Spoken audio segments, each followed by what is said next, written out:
We've seen base metal prices between 0.3 and 1.7% weaker.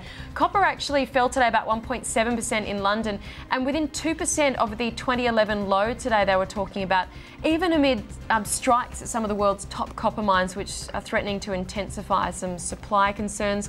Meantime, you had SocGen's global asset allocation team going underweight commodities today, saying the asset class is, quote, in the danger zone. Let's get across to Chicago then and speak with Larry Shover, who joins us from Efficient Capital Management. Yeah, we do have the supply concerns around copper, Larry. So what did you see was specific to actually drag that copper price lower today?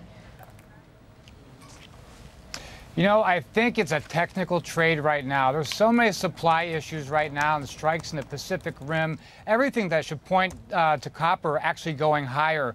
But with all the problems going on, with no one really knowing what the economy is going to do in the next 6 months or so, it seems like $8,500 a ton, which translates to $3.90 a pound for copper, makes sense. But I am profoundly interested to see what the Chinese will do. They don't have to buy right now, but they're getting at the point now where they better start buying. This is where they bought in early August, about this price level. Although from our past conversations, I imagine you still think that they can be quite patient. They seem to be quite good at that. Yeah, they're great. They're going to be great. You know, copper stocks have risen 2 weeks out of the last 4 weeks. So there's about 115,000 tons sitting in Shanghai.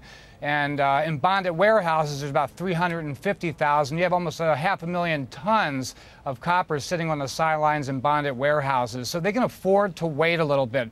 But the tricky thing is, we had the same premium on copper and the same amount in bonded warehouses in the beginning of August, and all of a sudden we went to an enormous deficit. So I wouldn't be surprised to see the Chinese come out of the woodwork and start buying the stuff.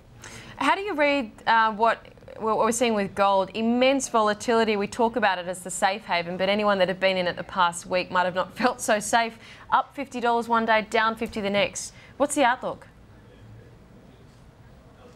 Man, gold has been a crazy trade, as you say, and to me it points to like a climatic intermediate top to the price. It seems like at every resistance point it gets met with a huge amount of supply, and with that it keeps trying to push lower, push lower. Right now at 1820-ish an ounce, we've seen some demand support, but we're not going to see huge demand support until we get down to 1775 or 1750. I do think it's one of those things where you start buying it now, close your eyes and hope for the best, because long term the uptrend for gold is definitely intact. But right now we could definitely see gold go down to perhaps 1750 an ounce, just on all the technical trading that's going on. And some of the central banks, by the way, are looking to sell the gold. So that's what's the climatic volatility back and forth. Larry, it's Peter here from City Index in Sydney. You know, just listening to what you're saying about gold, one thing that we try to push with our clients is for them to look at the gold to silver ratio. It's a market neutral, you know, trading strategy, and it's still trading below its average if you take it over the past 10 or 20 years. I mean, what's your view from traders that you talk to down there on the pit about that ratio? Is there still a lot of interest trading that, or is it still a gold only or a silver only type strategy? Yeah, you know, Americans are a little bit different that way in the fact that we're convinced that silver still has commercial use to it, and so it gets kind of put into the copper sector, although it really shouldn't. People don't know what to do with silver. It's like a poor man's gold. I mean, I'd like to have silver, but they consider it a poor man's gold. So in America here, especially in the pits, people look at them quite differently. That was something we looked at years and years ago, and that ratio worked until it didn't work. And as you noted, it seems like that ratio is in a way where gold should be a buy versus silver. Larry, we've got, well, today we're sitting here on September 15, which is by date, the anniversary, the 3-year anniversary of the Lehman Brothers collapse. There were some comments from Timothy Geithner today saying that he thinks there's no chance. I think they even talked of a 0 chance of a Lehman event happening in Europe. Is that how you see it? How do you view those comparisons being made between what's happening now and what happened back then? You know, to me, I have to be honest, I don't believe in probability. I don't think probabilities exist because what matters is the impact on your portfolio if something does blow up. Is there a probability if something could happen in Europe? Absolutely. Could we have something that's worse than Lehman? Absolutely. At the end of the day, right now, we're asking Germany just to keep sucking it up. That's what they're going to have to do.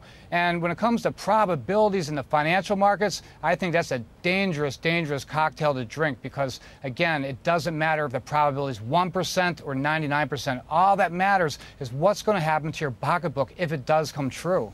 And then what do you do? What are the kinds of trades you've been talking about with clients about preparing for even that's a slight possibility? Oh boy. Well, nobody's in European equities, no matter how cheap they are, because again, it's all about probabilities. Let somebody else take the risk and perhaps make the money. It doesn't make sense. I'd be a little bit more overweight, in U.S. equities because they are vastly cheaper, and there seems to be a decoupling right now between what's going on in the continent of Europe and the U.S.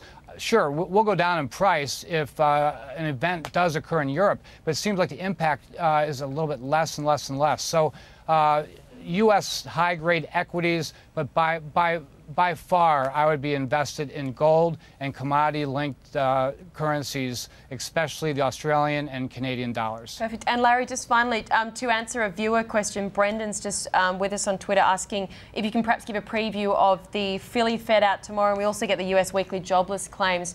That Philly Fed read last time around really spooked markets. Are we going to see an improvement this time around?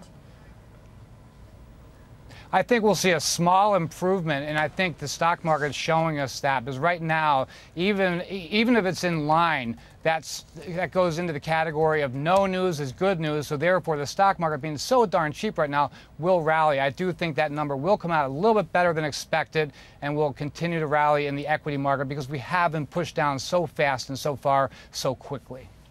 Larry, thank you so much. Thank you for joining us. Thanks for your reflections on the Lehman anniversary as well. We appreciate it.